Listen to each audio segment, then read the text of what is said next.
In tonight's 9 p.m. Extra, are you ready to pound the pavement if you get the pink slip?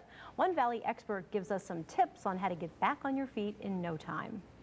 I'm not ashamed of it just because there's so many people going through the same situation. Amy Johnson is like millions of other people who have been laid off in this struggling economy.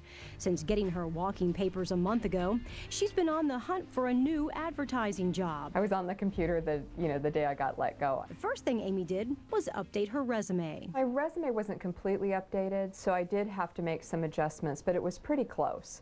Michael Hayes with Momentum Specialized Staffing says when it comes to your resume, keep it nice and short.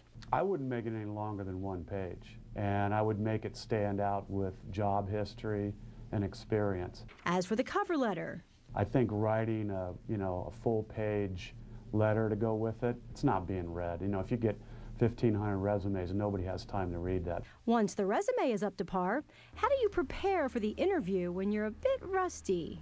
Interviewing with friends, interviewing with colleagues, interviewing with your grandma, whoever.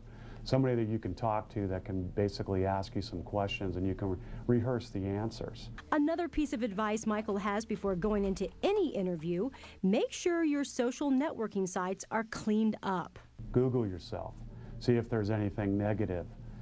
Clean up your Facebook page. If you got pictures of you and your buddies out drinking beers, it might look totally innocuous to you, but what ends up happening is people associate one behavior with another. After cleaning house, you can then turn around and use those social networking sites and groups to help spread the word that you're looking for a job.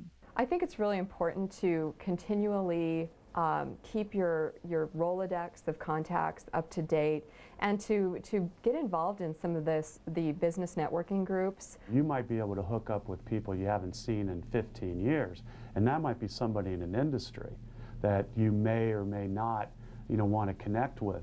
And while the economy doesn't look like it's going to get better anytime soon, keeping a positive outlook is important. I look at every challenge as a learning opportunity. If I didn't win or I didn't get this, what did I learn from it? And how can I apply that to what I'm doing next?